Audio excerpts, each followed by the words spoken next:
What's up, everybody, on my Unusual Blessings podcast? Um, I'm here doing something I want to start doing while I am recording my Unusual Blessings podcast. I'm going to be recording on my YouTube. Um, how y'all doing today? It's your girl Tunde. Just want to come on and tell you guys. Um, I thought it was important. I feel that things that are important to me, I think I like to come on and be able to voice my opinion. So I want to voice my opinion on Michael Cohen. And I am a CNN junkie. So I am just came from doing some good things. I went to an audition last night, very successful. I am Discovery Spotlight. Um, Rebecca Duger. I met her and her husband, and it was very um, mind blowing. But anyway, I did. Everything is gonna work out. I'm not gonna talk about it too much because I don't want to tell the devil nothing. I just believe in not telling the devil nothing. So let's get into it, guys. I am here today because Michael Cohen, is it Cohen or Cohen? Because you never know. Certain commentators pronounce it one way or another. But anyway, I wanted to come on because of the fact I wanted to know what people thought. Um, I want you guys to, if you can, record something. You can write in on my podcast with Anchor on the Spotify, on Apple Podcasts. You can send me questions and put me to the test. Let's review this. Let me do some homework because of the fact that I wanted to know what, as a country, does this decision mean for the American people? Are we? This changes a lot. If you follow this story at all, you will know. Michael Cohen has been Donald Trump's attorney for some time, and he did a lot of illegal things he wasn't supposed to do. Are we supposed to feel sorry for him? In a way, I feel sorry for him simply because, you know, you working for somebody who is already prestigious, and that's what he said. And a real estate developer who is somebody he idolized. That was one thing that I heard he said. But I want to know what does this mean for us? I mean, you know, I think Robert Mueller's investigation is going exactly the way it's supposed to go, simply because of the fact it's just too much, And I hate to dispute anybody, especially a president, sitting president. Hannity by suddenly changing the official version of events. It's not campaign money. No. Listen. Campaign finance violation. So they funneled it through the law firm. And these people go back and fact check everything. They are relentless. I guess people sit around as I do and just look to break down every word of every sentence a person says that is on this political stage. And I know we're not, I say it all the time, not do politics, but I wanted to know what you guys think about that. What do you think about Michael Cohen going to jail? He got 3 years. That's not bad. I don't think it is. I've had cousins, and I do have cousins that are currently incarcerated at this moment and have been for years on a little less. I mean, on a little less than that. So, I think him going to jail, it sends a strong message that Robert Mueller and his team are not going to roll over and not, penalize these people to the fullest extent of the law. If you break the law, you're not above the law. We're not above being reprimanded. God will lay down his wrath at some point. And I wrote down some things that I wanted to say. Is 3 years enough? What does this mean for our country? Are we getting more assured that Michael Cohen Robert Mueller and his team are doing what they're supposed to be doing and taking, these corrupt people down because, you know, I've long spoken, you know, and I hate to say anything negative, but, you know, things that happen to you in your life really dig deep. And you guys know that I've been, you know, vocal about my cousin getting murdered by the Ku Klux Klan. Uh, it's in the book, Unusual Blessings. If you go cop that, it is on Amazon. But anyway, back to Michael Cohen. I'm not gonna get off onto that. I am here to tell my podcast listeners and my YouTubers who do look and follow and listen to what I say. Um, you know, start thinking about these things. These are things that, you know, we have to explain to our kids. You know, Flynn is in this corruption, and you know, John Kelly is out of the office. You know, the man was pretty prestigious. And what about this Nancy Pelosi and the Grassley arguing with this man in front of the press? And you know, Nancy's like, "Come on, Donald, let's not do that in front of everybody." But no, we've got to argue our point. You know, Donald Trump, as a businessman, he may be the bomb. I think he is the bomb. But as the president, he just needs to leave that genre to the people who've been in politics the longest. When you hear some of the things these people say about this man, it makes you really look at this man like, what in the world are you doing, Donald? Come on. You got the whole country in your hands. You know, it bothers me simply because I have two young black men who I have raised predominantly by myself, and some decisions you can tell how things start to transpire with jobs, with programs that help people, programs that are meaningful to people who are not economically capable of really taking care of themselves and working hard every day to try and live a dream. Will the dream ever really be fulfilled? Is that something that we're working for as a country? And if we can't trust the people who are in office that we try to elect, but the voter registration system and everybody does what they want to do. Newsflash, people, think of other people and not your money.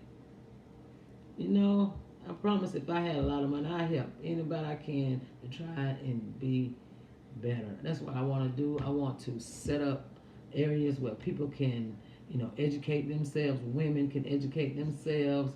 Want to be able to, you know, have some type of education, you know, to let people know, you know, motivational speaking and talking to people and letting people know, you know, no matter what situation you in, first of all, I'm always resort to my unusual blessings, as y'all can see, because when unusual blessings happen to you and you cannot deny it, you know, I could tell you guys a story that happened to me on Sunday. Matter of fact, I am going to tell this little story. I'm going to come back to Michael Cohen. I get off on some stuff, but my mind, that's how I am. I be rolling. So listen. But anyway, I went to this job, and everybody knows I'm working with someone to try and write a screenplay for my book. And that's why I came to Atlanta, because I want to tell my story in a big way. The internet blew me up in a big way. You know, when you look at different venues where you get 21.4 million people, it's a whole lot of people saw that video.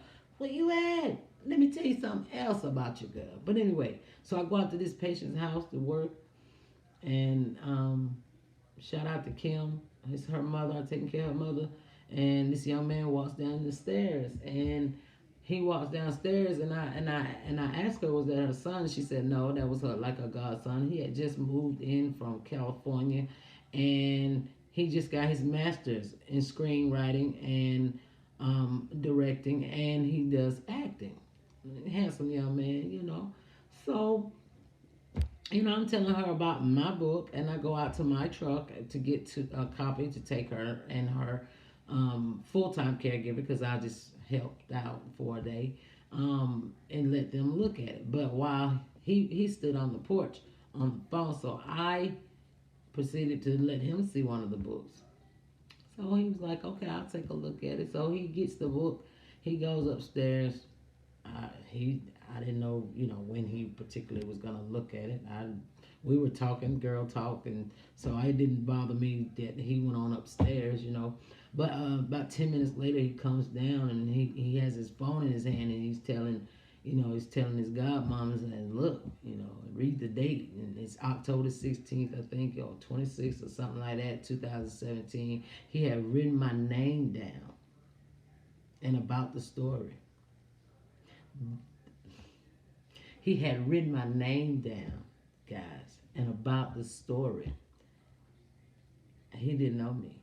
I guarantee y'all, if I can go somewhere and I can put 25 people in a room, and it has happened to me, no lie, God is my witness. Put 25 people in the room and I say that, they already know. 20 of them gonna know. I mean, I have people sitting there like, yep, that's the way it happened too. Surely, like, I know that's the way it happened because that's the way it happened because it's me. So, not that I'm bragging on that, but, it make it hard for me. I got so many other things I want to be able to accomplish behind this. You know what I'm saying? Talented person. I love politics. Um, but I know I got to break it down. I got to choose one. That's what they tell me. But my brain don't do that. Whatever pop off, I'm willing to do that. But because I'm already a business person, so it doesn't. You know, I've studied a little bit of consumer information. My neighbor told me one time. She said, "Ronnie, you're a regular resource." Yeah, I choose to be because the more knowledge that you acquire, and I'm gonna get my bachelor's. I want to address that too, for the family, Chris, Carmen, Mr. Phillip, and the kids, Kyle, Marissa, you know, the babies, Chris babies, Carmen, and Charlie. I know I have my mind, but I love them and the sacrifice. And Miss Judy, most of all. I have a picture of Miss Judy that I have on my mirror in my room, and every day I look at that picture and it pushes me. I may not get there the way y'all want me to get there, but I'm going to get there because I'm not going to let you down. And I'm not going to let myself down. I'm not going to let my family down. I'm not going to let you guys down, and things that God does for me, like this kid having my name already written down about the story. That's an unusual blessing. And I had to come on. I should have told you the other day when it happened, but I try not to. I don't want people to think I'm bragging about this stuff, but I just I want you to know that this name, Unusual Blessings, God gave me that name.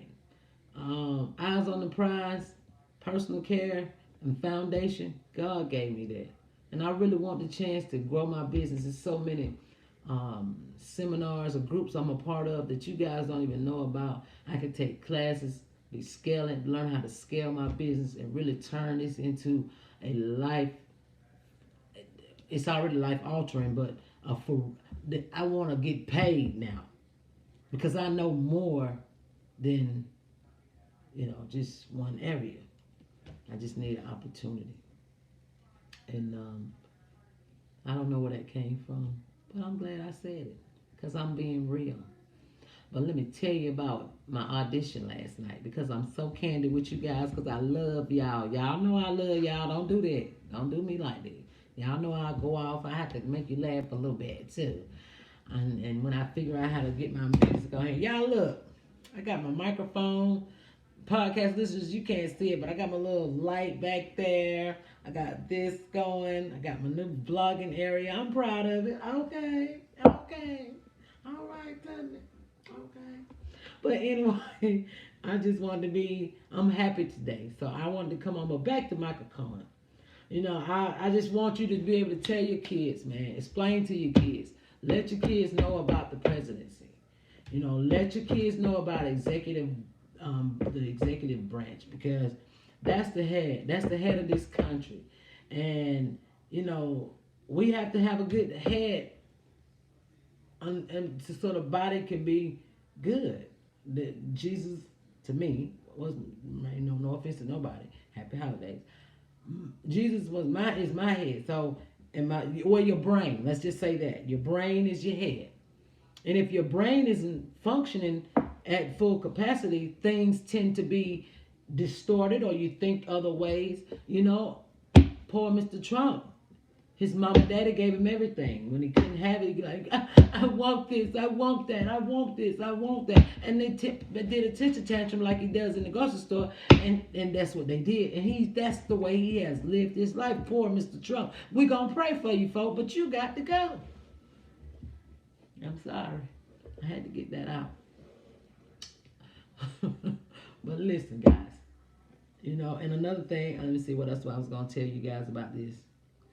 Oh, should he have been given the opportunity not to go to jail? I want you guys to answer that question for me. Should Michael Cohen have not went to jail? What do you think about that? Tell me. And I want to be able to tell other people. Because I'm coming to you, ordinary girl. Hard working girl. I mean, I ain't gonna say my background is not bad, because I got some pretty bad people in my family, and I'm very proud of them. And one of them happens to be my granny, Miss Julie. My granny married Hector. My grandpa, both my granddaddies. You know, and I wonder sometimes where I got my activism from, because I wanted to be a lawyer and I wanted to advocate for people. And I, even when I was 16 years old, I had a little girl, and I would send her money, and my dad would write the check, and I worked at Burger King, and I would send her money. Not that it made me good, but just having a heart for people. And I ain't saying everybody got no heart for people like that, but I can't help it. I can't help it. Nobody should have it. We should all be like that. We should all love our fellow man. And I don't, not that I love my fellow man more than you. I'm just saying that's how I am. You feel me? So, okay. I just want you guys to do that for me. Examine what you want me to research, because trust me, CNN, that's my days of our lives. So, you know, I watch this all day, every day, and at night, and on YouTube, and a bunch of other places. Oh, and I've got to get used to telling you guys, if you like me, subscribe to my page. Please, I want some subscribers. I've been in YouTube college. I've been doing my best to scale my blog and my podcast. I'm out on Spotify, Apple Podcasts, something outlet called Outcast. You guys check me out. I'm gonna get me some guests. I have moved to Conyers officially. I'm here. I moved in. This is my first run at my little blogging situation. I hope you guys like it. Go ahead and like, subscribe, and share this video. You don't have to share it. You don't even have to subscribe, but listen to what your girl said, and listen out for my new changes. I don't claim to be rich, because I'm not. I don't claim to be the best, because I'm not. I can't. I just spent a lot of money to move. I did that because I felt like I had to. Atlanta has been calling me for years. Years. Years. I moved here in 1995. I tried to move back here in 2003, 2010. I was trying to get here. This time I didn't let nothing stop me. Namely, Pastor Hector, my mother. I didn't let her stop me this time. I came on in. But she was all right with it after I got here. So she helped me move. Shout outs to my mommy. And shout outs to everybody. Shout outs to the Wright family. Amy Wright, Chris Wright, Philip J. Wright, my man. If you listen to this, Mr. Philip, call me. I love you. My kids, definitely my two boys, who are my biggest headaches, but I love them because they my babies. I do this for my babies. This is for my babies. To show my babies what I promised them. I'm not going to give up. My baby called me to go. My oldest baby called me to go. Where's the go? write in about that and tell me what's the go to. But anyway, it's your girl Tunde. I will see you guys the next time. I am starting to feel good about this little blogging situation. Um, we're gonna work on that. And y'all have a good day, and I'll talk to you the next time. And peace.